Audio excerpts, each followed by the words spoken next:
In our family, we used to have these traditional recipes of Kehwah. Like I was living away from home for the past 10 years in Bangalore, and my mother used to pack a bottle of Kehwah. And over the years, she had basically figured out this powder which would sort of instantly turn into tea. This video is sponsored by doclabs.com. It's a one-stop shop for creating all kinds of websites and landing pages, whether it be a static representative website or an e-commerce website with add to cart and payment functionalities. It can all be done at lesser than market prices here. Visit doclabs.com to know more. Hello and welcome to another podcast of the ReferBiz Show. We've got Mr. Sachet Koul with us, and he is leading a brand which is a Kahwa manufacturer, and you pronounce it as Kehwah, right? Yes. So Kehwah.in is his brand. Let's know more about the business, the USPs, and how he got into it and everything. So first of all, thank you for being here today Thank at you. our show. And let's talk more about your brand. Let's talk more about your journey and everything. So my first question to you will be, how did you get into this? Right. So I'm a product guy through and through. So I've been in the startup space for the past 13 years and sort of was like in the first 5 years was a product guy, then got into the business side of things and always had aspirations of sort of going into the startup space. In our family, we used to have these traditional recipes of Kehwah. And like I was living away from home for the past good 10 years in Bangalore, and my mother used to pack a bottle of Kehwah. And over the years, she had basically figured out this powder which would sort of instantly turn into tea, right? And over time, I realized it's a fantastic product. And just like my product brain sort of thought about putting a brand on it. And that's how we got started. That's interesting. So when you got started, what were the initial hiccups, hurdles, challenges or something which you felt which are in existence now, but because of inertia or something else in the beginning? So, because I didn't typically come from the F&B background and didn't have any mentors who would tell me like, oh, this is the right format to sort of brand the thing in, I sort of started at a point which was very far away from the actual product that we have now. So it took me like a good 1.5 years to sort of reach that point. Okay. So my initial packaging looked so fancy. We had this origami packaging which would sort of open as a flower, and inside it was a jar full of, the tea powder.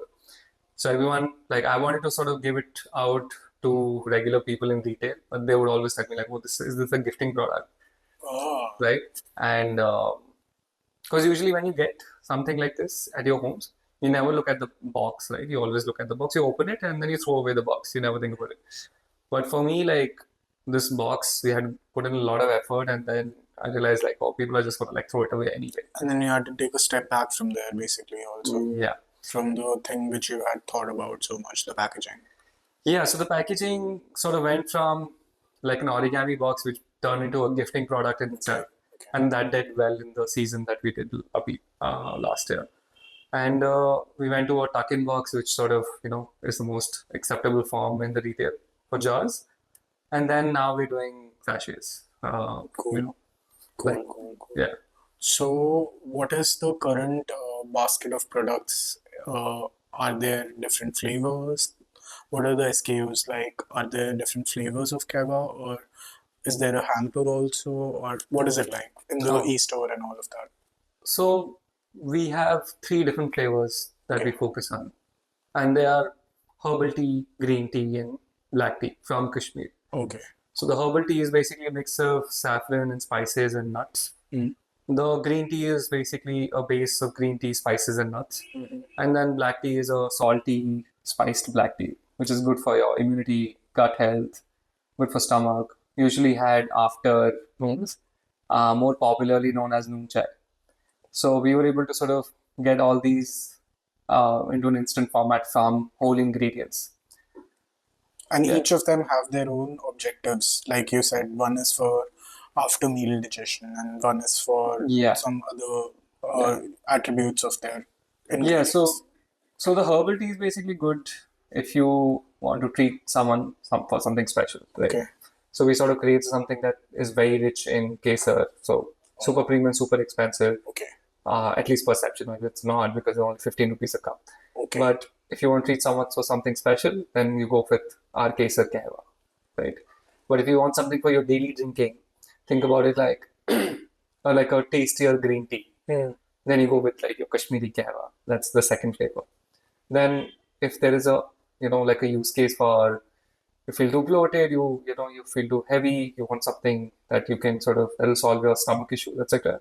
Then you have the noon chai. Nice. So you've clearly laid down the three objectives. So one is the special one is the go-to one, generic Yeah. one, and the last one is the again if you're tackling a problem then that. Yeah. So nice. I mean, these are quite nicely laid down. So I would like to know a bit about the USPs because this is a product which is coming from a background where there are other manufacturers as well. They're not as well branded, Yeah. but I'm sure they have market shares domestically, locally, and all of that. Yeah. So, how would you like to talk about your USPs, differentiating elements? Right. So Kahwa is a very popular drink, across India and even abroad. So what is happening is that you get your large tea manufacturers who basically have a version of Kashmiri Kahwa with them, and they're usually in the loose leaf tea or a tea bag, or the ones who have come out with an instant powder is basically like a filler based or with essence or some sort of flavoring. No one's doing premix from whole ingredients as a natural format. So the word premix has been sort of, the word is associated with the rubbish, basically, that you put together filler content and then, mix it with some flavoring, and then you somehow get a completely soluble thing in water, and that's what your tea becomes. But that's not what we're doing. We're basically taking whole ingredients of completely high grade, sort of getting them down to powder format, which sort of becomes the tea itself. So that's sort of something that no one's doing, and that's our USP. That is actually quite different from the other kava that I've experienced. So this is quite handy also because premix can be used in a flight, can be used on a train, can be used in a journey Yeah. and everything. And the ease of it, and at the same time, we know that it is the real whole ingredients and not substitute products and all of that. So this is just a complete best of both worlds situation in a way. So let's talk more about the target profiling of a particular client of yours. Who's this person that you're looking for, which is in your mind a silhouette of a client? Also, we sort of discovered this, and for anyone who basically wants to like figure out their target demographic is to get out there and basically try and do a pop-up store, like stall. For us, it was Sundar Nursery. We sort of set up a stall there every Sunday. We saw like who's actually buying, who's attracted to Kehwah, who wants to try it out, and when they try it out, which product do they want to try, and like what is their reaction, what is their conversion percentage, what is the feedback, what are the keywords they're telling us. That sort of helped us understand, who our target audience is, and for us, it was 35 to 60-year-olds, 65-year-olds women. So these are women who basically are exposed to Kehwah in one form or the other because they've been to Kashmir once, or they have a friend who's a Kashmiri who's making them taste this, and they're fond of it so much that they want to try this. Right? And for them, this becomes an instant hit because this is something that they don't have to do anything with. Just add hot water and it's ready. So our Instagram is full of these videos which sort of UGC content, the user generated content from them. Yeah, so testimonials of them Wonderful. trying it out for the first time. Wonderful. So it's great to know that you've got a clear perspective about the target profiling of your client and everything. So who can we talk about a bit about who would be these people who can connect you with these 35 to 60-year-old women? So it could be entrepreneurs, it could be these ones would be the potential referral partners because there are chances that the show is being watched by other business owners who can potentially connect with someone. So I see that from a personal network point of view, everybody will know half of the world is women.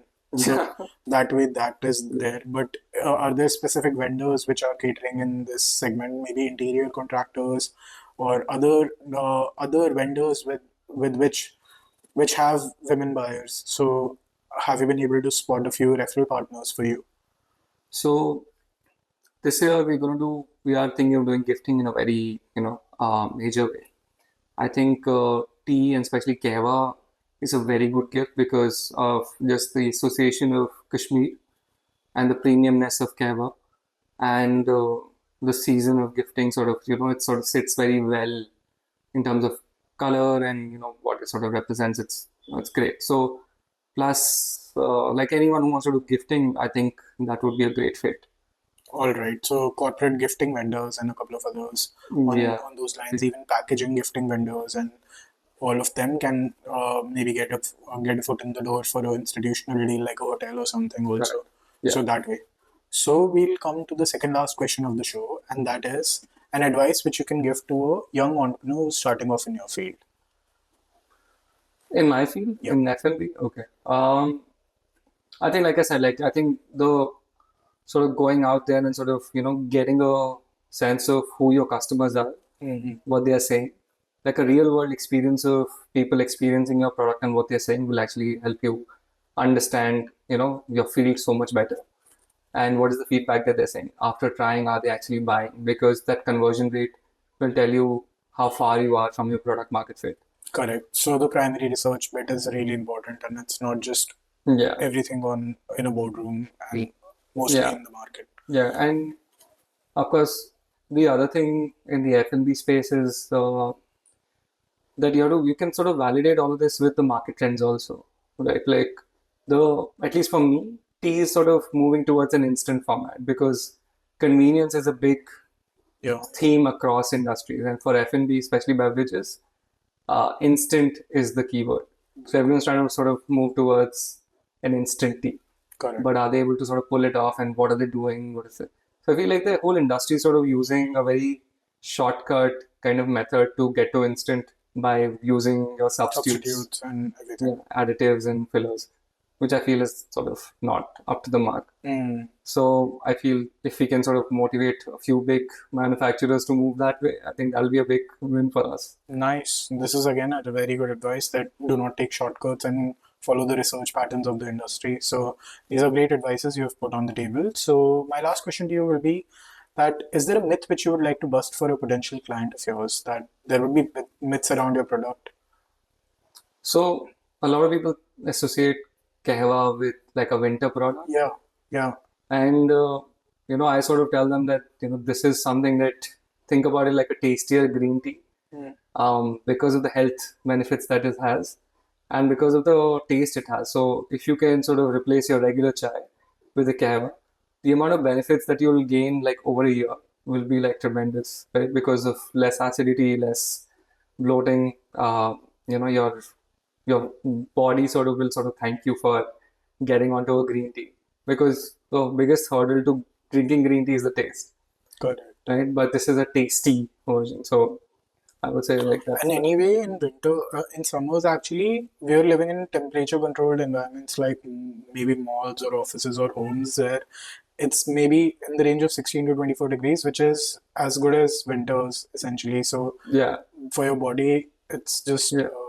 the body temperature is 37 degrees, and it's And always lower than that. and the amount of tea that you're consuming isn't sort of in such a big amount that it would sort of affect your body in that way anyway. So this is an excellent myth which you've busted right now also. So I'm sure that the viewers got to know a lot about this space, and it has been a great podcast talking to you. And thank you again for being a part of our show. So there is a link in the bio, which is a number from which you can access Mr. Sachet, and let's get in touch soon. Thank you for being here, and thank you, Sachet. Thank you. Bye bye. Bye.